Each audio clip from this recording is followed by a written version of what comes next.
We always knew as Indigenous people that it is our inherent right to provide care for our children, for our people. And the women have always gathered silently to do that work. So, I honor our women, I honor our grandmothers. I recognize the great efforts that have been made by leadership for us to be sitting here today, to keep, pushing on with our treaty rights.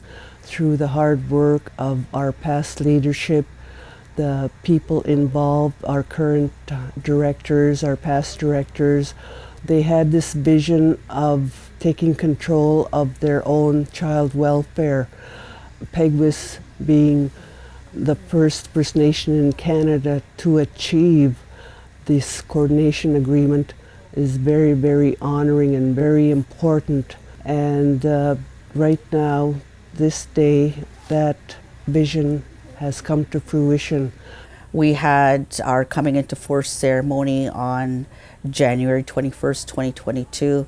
And what that really meant and what it really symbolized was that day, our nation began providing services to its registered members.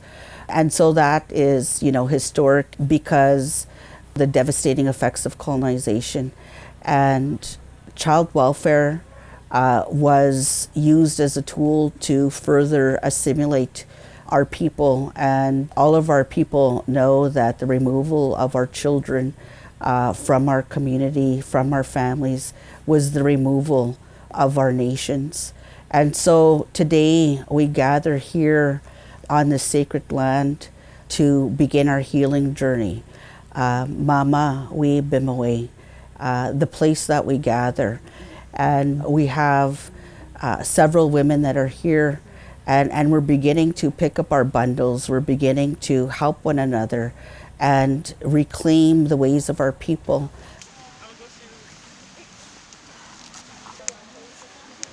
In January 2024, it will be 2 years that we've gone live with our legislation honoring our Children, Families and Nation Act. And I could say today we're working with our children and families using our traditional ways of taking care of our own children. And, one of those ways is customary care agreements, customary acceptance. What you'll also hear about is the role of our elders and them taking their rightful place in our society. Some of our elders are here today at the women's gathering. I invited them and asked them if they can come and sit and share stories, just to be with our women here. It's the women in our lives that support us and provide us with that strength to sit with, to talk with, to laugh with, to make memories, and, to be able to connect and share stories with one another so that they don't feel like they're alone, that that women don't feel like they're isolated or oppressed, right? As Anishinaabe women, there's that historical aspect of where there was always that, no, you're not going to rise. We're going to keep pushing you down. But today, that's not going to happen. Our nation and our women, we're growing, we're healing, we're strengthening, and we're supporting each other in a good way. Customary care is a traditional practice that has existed amongst our ancestors. It allows our families to take control in their healing journey and ensuring that children stay with family. It is so traumatizing to our children for them to be moved with strangers, and it can be hard on our parents when they don't know where their children are and who they're with. So customary care allows the parents to identify someone who they trust in their family group to step up and care for that child while they are on their healing journey.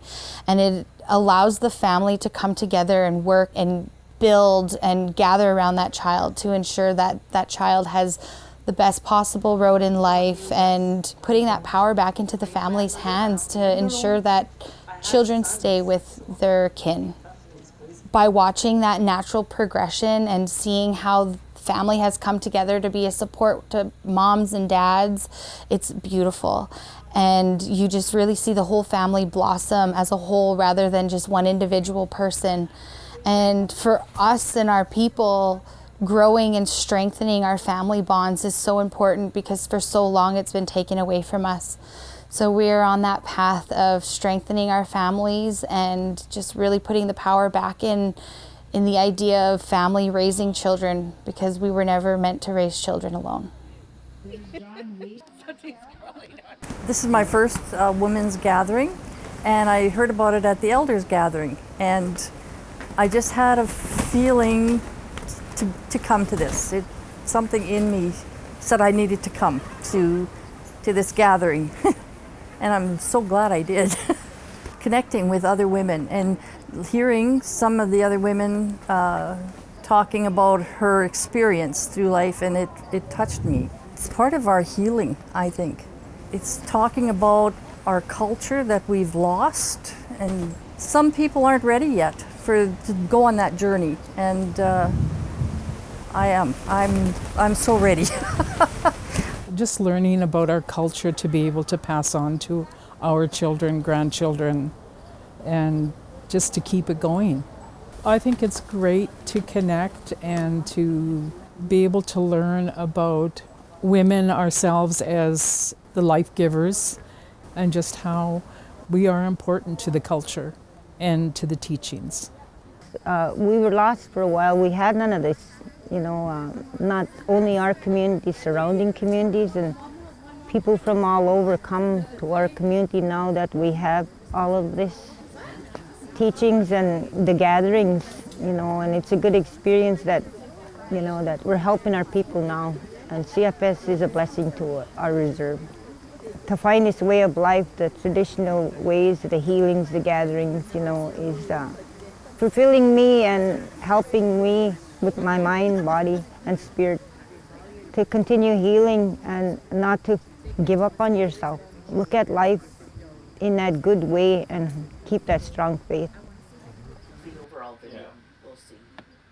Today, our women are starting to gather together, and it's only starting to get better, and it's going to get bigger as we try our hardest to empower the women of the community, to empower ourselves, to carry the knowledge to share, with the younger generations. I'm very fortunate to be a part of this gathering. Creator let us here, and we're here to work for our women, to carry them, to make them strong. We learn to carry what, in our past as an Indigenous person behind us, and we move forward. Also, we need to heal from all that to care for our children so that they can grow and give that to their own children as well. So with that, I just want to encourage the women of our community, to come and gather with us, to support each other and have each other's backs. Miigwech. We're walking and coming together, and we're gathering to work together in a good way. We Menogijigan, a good day is coming because our people are gathering again. So Gitchimiigwech for being part of our journey today. Gitchimiigwech for all of our ancestors. Miigwech.